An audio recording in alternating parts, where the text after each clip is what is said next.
Mari Roh Kudus, Engkau yang pimpin setiap kami, Engkau yang perlengkapi setiap kami dengan firman-Mu, sebagian dari firman-Mu.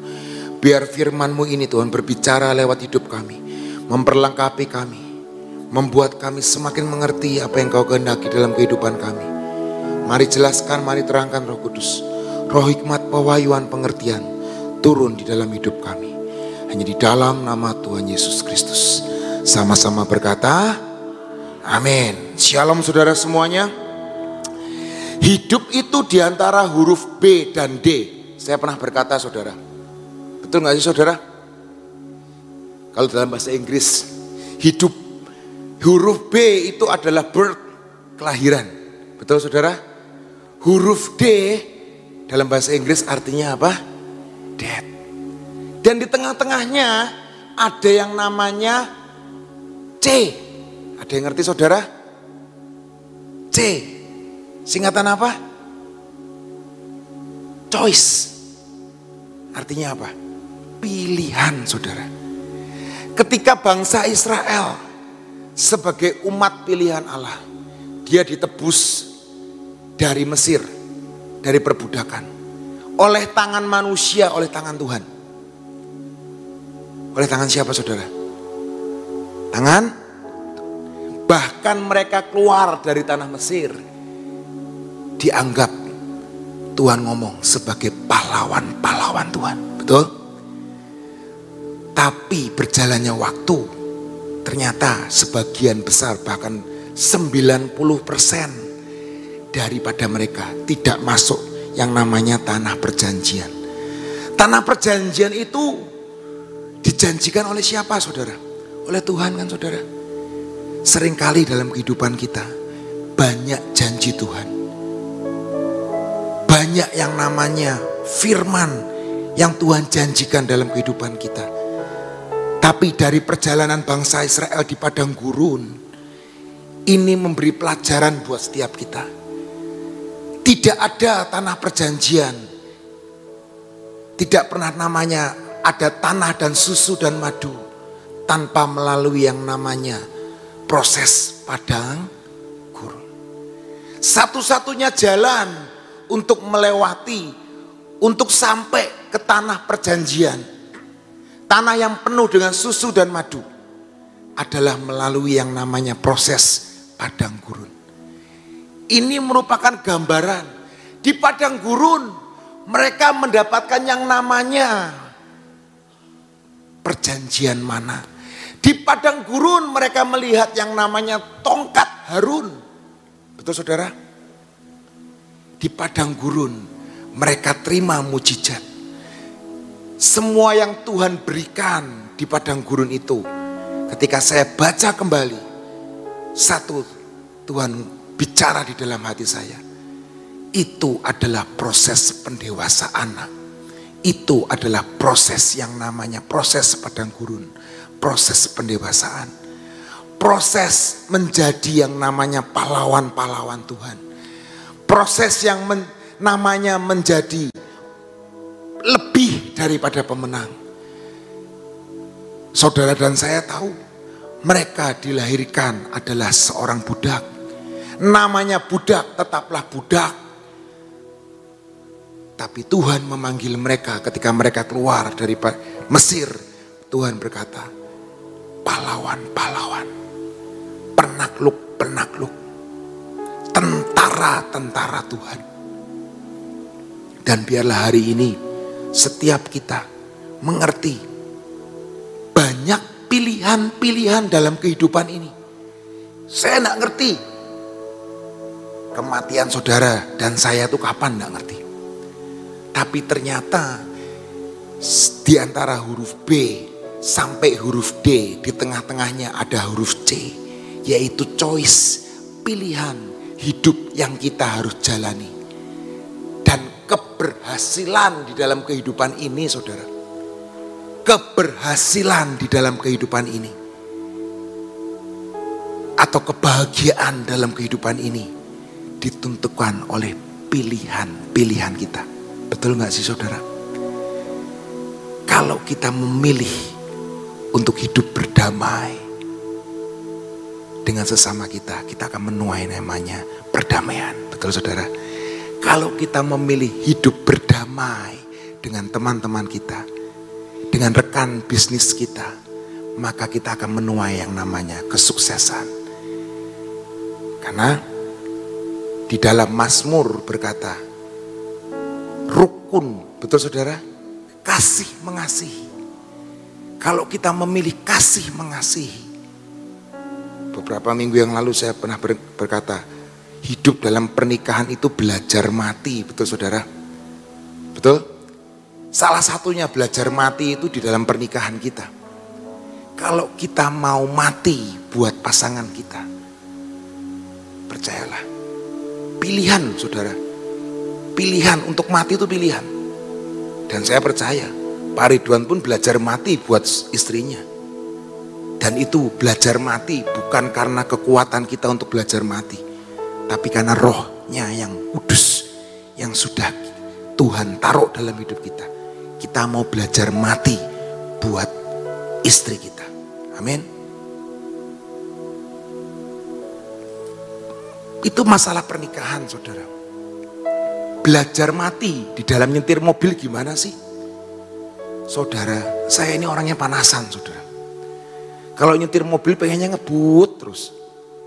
Saya itu bisa menempuh perjalanan dari Cirebon Semarang maksimal itu 2 jam. Mungkin orang berkata, wah kalau 2 jam itu berarti kecepatan kamu 140-160. Loh iya benar.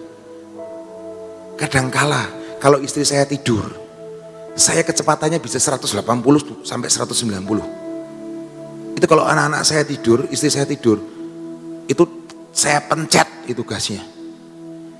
Dan kalau ada yang nyelip, maksudnya ada yang nyelip, istri saya tuh tahu. Istri saya lagi, maksudnya ini belum tidur. Biasanya istri saya tuh kayak anak saya. Begitu nempel jok mobil, perjalanan jauh, langsung plepek, pingsan gitu loh, tidur gitu loh. Itu anak saya yang kedua pun seperti itu. Anak saya yang pertama enggak terlalu seperti itu. Tapi istri saya sama anak pertama saya begitu nyentuh jok mobil, langsung ngantuk. Gitu loh. Nah, kalau dia belum tidur, saudara. Terus saya ada di dalam tol, ada yang nyelip. Seret gitu ya. Itu kayak apa ya? Darah saya itu mulai bergejolak, saudara. Nggak ngerti, itu bawaan lahir atau bawaan apa nggak ngerti. Itu kayak di dalam itu kayak darah tuh ngomong susul gitu loh. Susul gitu loh. Masa nggak bisa nyusul gitu loh. Itu kalau saya nyusul, terus orang itu ngerasa, itu dibalap lagi saya. Kan nggak mungkin mantang terus kan, dibalapin lagi. Secara nggak sengaja, itu saya balapin lagi saudara. Nggak mau kalah pokoknya. Istri saya langsung nyenggol saya. Wis, aja macem-macem. Itu baru saya nginjek rem, ses. Gitu loh. Tapi kalau saya dulu, tak cencet terus. Tapi kalau istri saya ngomong, wis, itu saya tahu. Artinya apa? Ngerem, tahan diri. Aja macem-macem. Dalam kehidupan kita ini, seringkali kita ingin pengennya nurutin daging kita. Betul saudara? Kita ini diperhadapkan dengan pilihan-pilihan dalam kehidupan kita. Dan ketika bangsa Israel saudara, di padang gurun, saudara bisa ngerti lah, bersungut-sungut terus, menuntut terus. Maaf kata, nggak tahu kamsialah, nggak pernah tahu kamsialah. Seringkali kita ini nggak sadar, kita nggak pernah ngomong kamsia sama Tuhan loh. Kita nggak tahu pernah terima kasih sama Tuhan. Nuntut terus. Lah Tuhan kok begini, lah Tuhan kok begini, lah Tuhan kok begini. Aku udah nuruti firman loh, sudah PW setiap hari loh, sudah baca firman-Mu loh. Lah kok begini Tuhan, lah kok begini Tuhan. Betul nggak saudara? Secara nggak sadar, kita ini nuntut seperti bangsa Israel. Dan kita ini memberontak kepada Musa dan kepada Tuhan. Secara nggak sadar loh saudara. Nggak berani saudara merontak sama Bu Nani, nggak berani. Betul saudara? Apalagi merontak sama Tuhan lah. sepertinya tidak berani. Tapi dalam tindak laku kita, alah uslah bisa teka pede lah. Alah ngapai pewe. Ngonon-ngonon baik. Udah gak usah Tuhan-Tuhanan lagi lah. Enak di Mesir, enak zaman dulu. Mengingat-ingat yang dahulu. Kita mau baca di Keluaran, saudara. Kita akan cepat, saudara.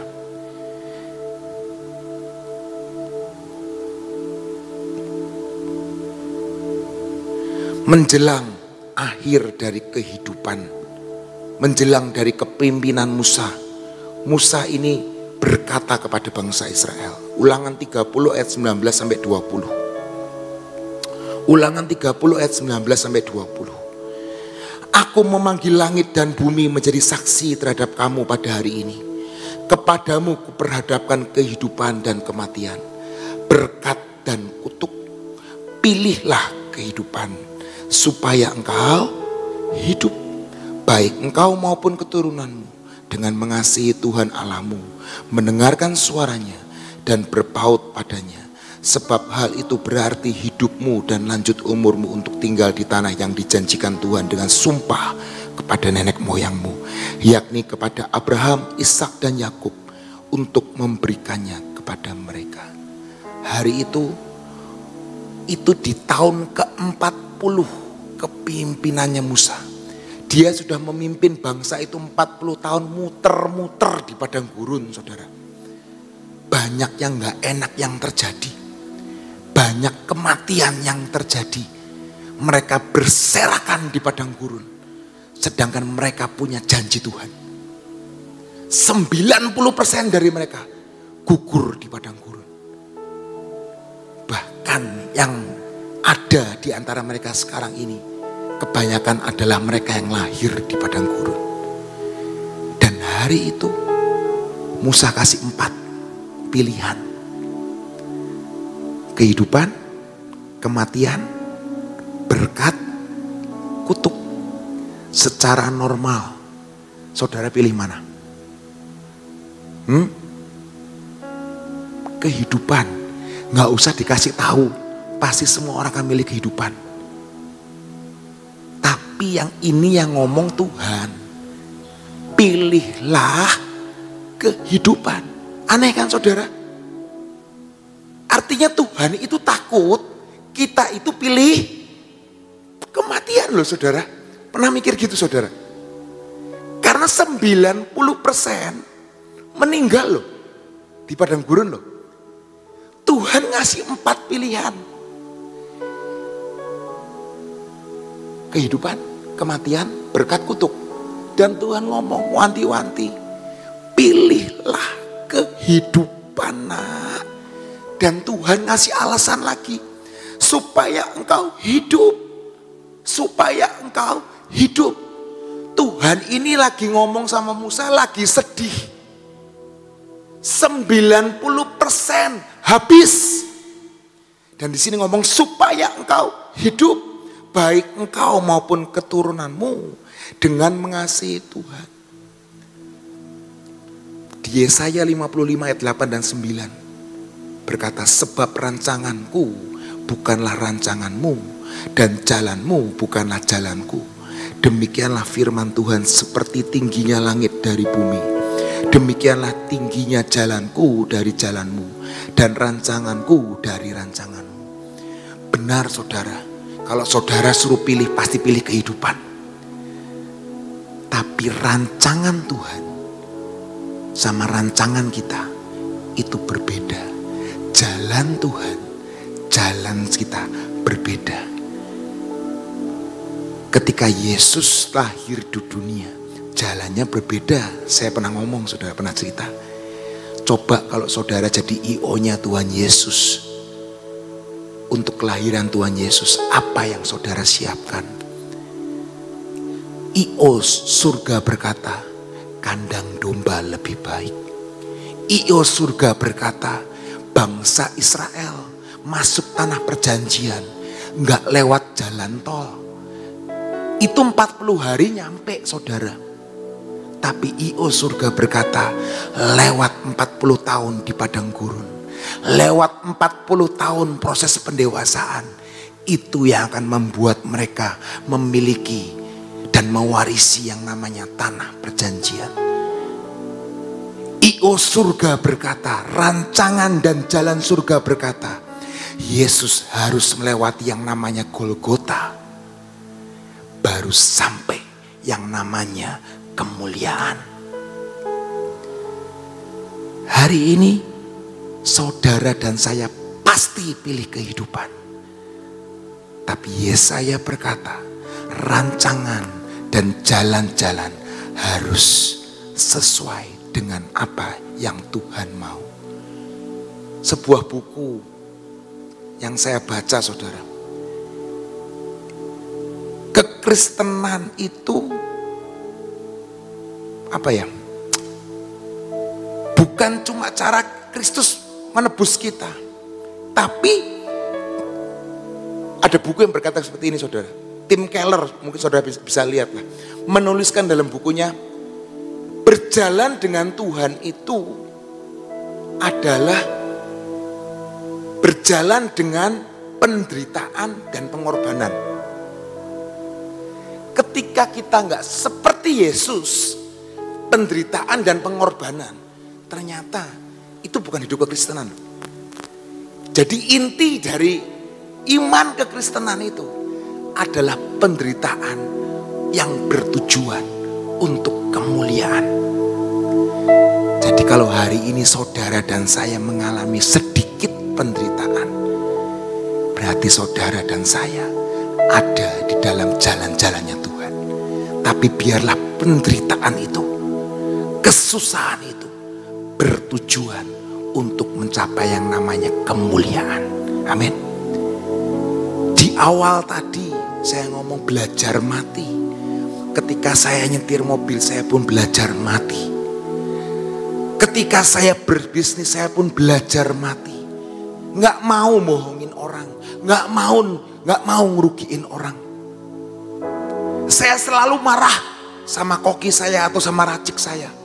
Jangan kurangin hak pembeli. Ini kebanyakan, Pak.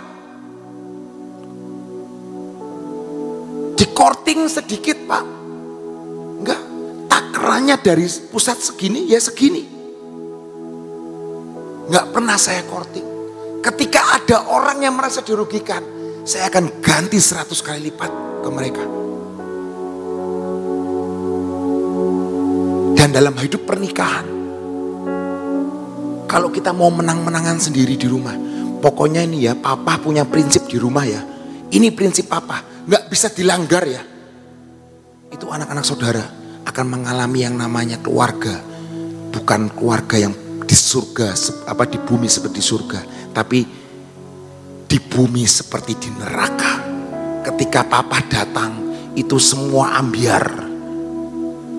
Saudara tahu, saya ini orangnya rada istri saya orangnya bersihan, saudara. Tapi saya tuh suka keteraturan sebenarnya. Saya tuh nggak pengen anak saya tuh makan di sofa tuh, nggak mau saya harusnya. Tapi namanya anak-anak, makannya apa? Makan di sofa. Lah kalau makan di sofa, ya kalau mending bersih, saudara. Ya namanya nasi, namanya apa, tumpah. Dan saya itu orangnya nggak sering ngomong mbak, enggak. Saya ambil lap sendiri, saya ambil tisu sendiri, saya lapin.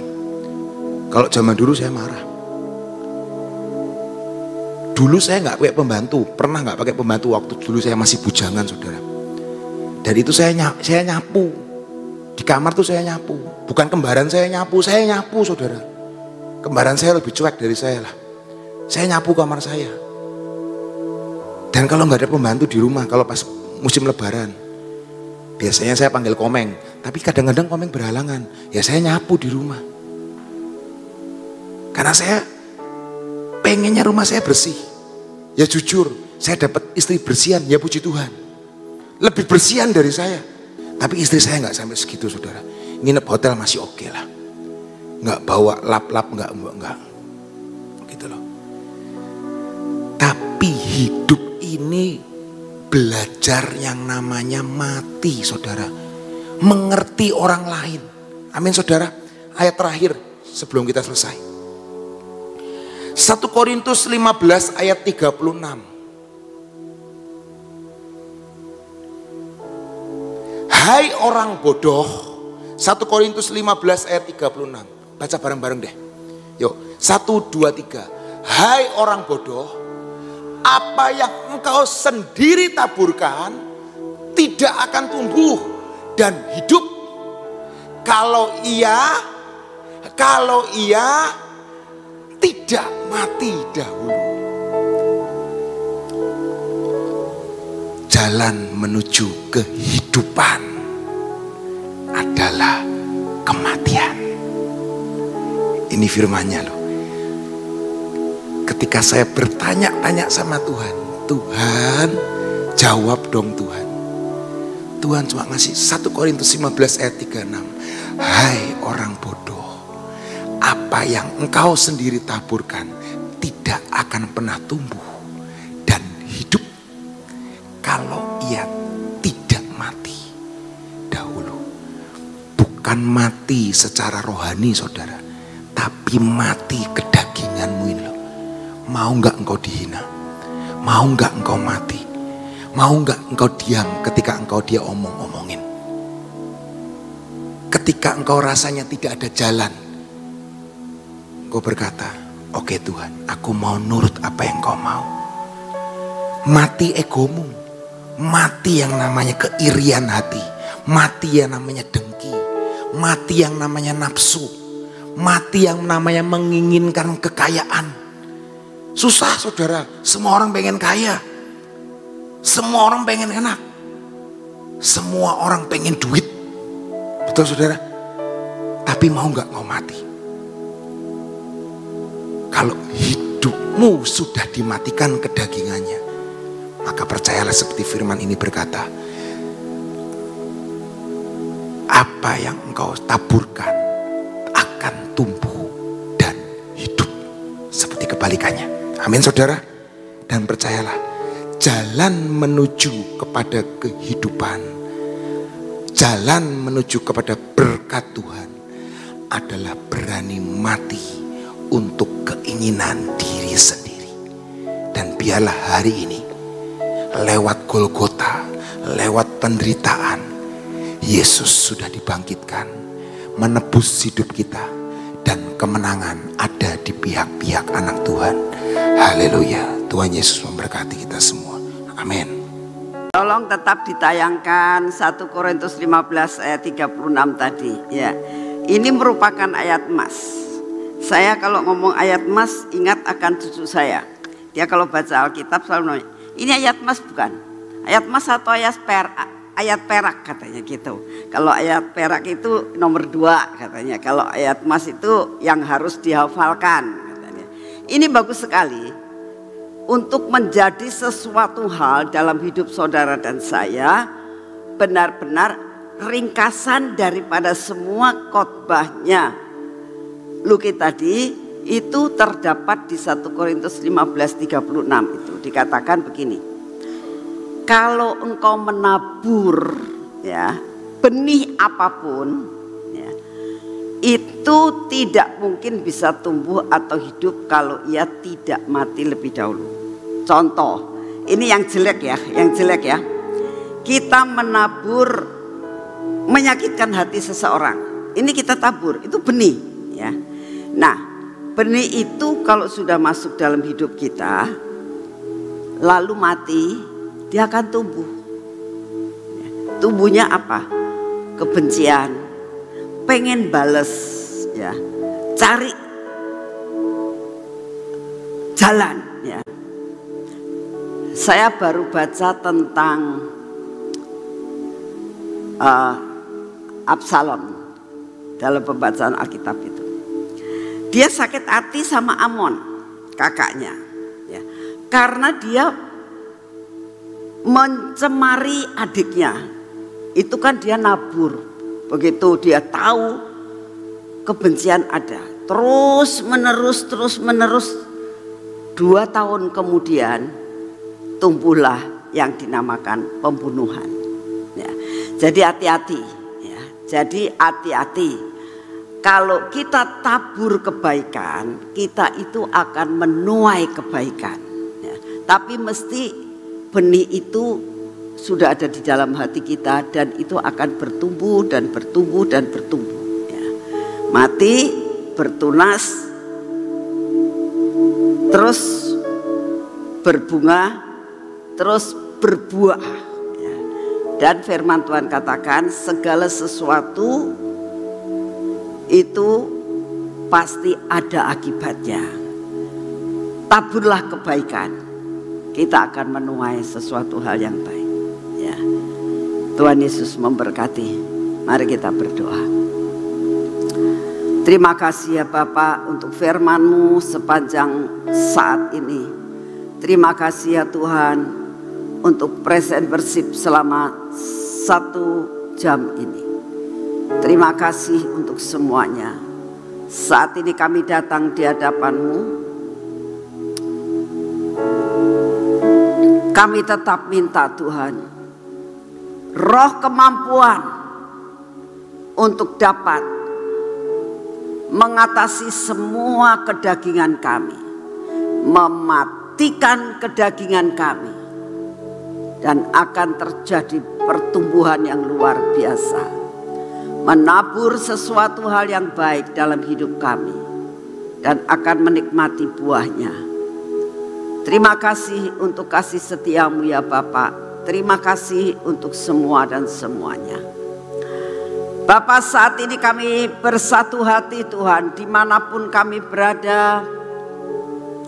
Kami semua yang ada di tempat ini, kami mau bersatu hati tetap berdoa buat bangsa dan negara kami Tuhan. Engkau yang akan memberikan hikmat kebijaksanaan buat Bapak Presiden kami dan semua stafnya Tuhan. Kami berdoa berikan kepada Bapak Presiden kami kekuatan kesehatan yang baik Tuhan, untuk dapat memimpin bangsa ini menuju dan mengentaskan dari kemiskinan. Bapak, saat ini kami juga datang di hadapan-Mu. Biarlah Engkau sendiri akan beri damai sejahtera-Mu menjelang daripada pemilu ini, supaya keadaan politik dalam bangsa ini tetap ada kendali yang daripada-Mu. Kami juga berdoa pada saat ini ya Tuhan, keadaan cuaca, keadaan semua malapetaka yang terjadi dan akan terjadi, Tuhan, kami minta Engkau yang akan mengendalikan keadaan cuaca, Engkau yang mengendalikan keadaan yang ada di Indonesia ini Tuhan, sehingga semua yang terjadi, lempengan-lempengan di bawah tanah, panas yang terlalu tinggi ini Tuhan, tidak akan membuat malapetaka yang menghancurkan banyak manusia dan membuat kerugian di mana-mana. Kami berdoa saat ini Tuhan, Engkau yang akan mengendalikan semua dan semuanya ini. Saat ini kami datang di hadapan-Mu, kami berdoa buat sebentar sore. Hamba-Mu Daniel Rats yang akan menyampaikan pesan. Biarlah pada hari ini Tuhan, Engkau banyak berbicara kepada hamba-Mu ini untuk menyampaikan pesan-pesan-Mu Tuhan, sampai semua pesan-Mu menjadi kenyataan, firman jadi daging. Engkau urapi Tuhan, kontrol semuanya. Roh yang berasal daripada-Mu menguasai hamba-Mu ini Tuhan, sehingga kepekaan yang ada dalam hidupnya adalah kepekaan yang murni berasal daripada-Mu. Engkau cengkeram, Engkau kuasai Tuhan. Terima kasih untuk semuanya. Kami mau menyerahkan semua anak-anak-Mu yang bertugas pada hari ini, semua pelayan mimbar, semuanya orang Lewi, Semuanya Tuhan, kami minta anugerah-Mu turun. Biarlah semua bertugas seperti yang Engkau mau. Engkau kuduskan dan Engkau sucikan. Engkau pakai menurut rencana dan kehendak-Mu. Terima kasih untuk semua dan semuanya ini Tuhan. Kami serahkan ibadah sebentar sore ke dalam tangan-Mu. Terima kasih untuk kasih setia-Mu. Dan saat ini Tuhan, pagi hari ini kami tetap minta daya tahan tubuh yang baru Tuhan, memasuki akan hidup kami, keluarga kami, sehingga kami mengalami kekuatan kesehatan yang daripada-Mu. Berikan kepada kami kekuatan ekstra Tuhan. Berikan kepada kami kekuatan yang berasal daripada-Mu, karena Kau beri daya tahan tubuh yang baru daripada-Mu. Terima kasih untuk semuanya. Mari kita masuk dalam pengurapan.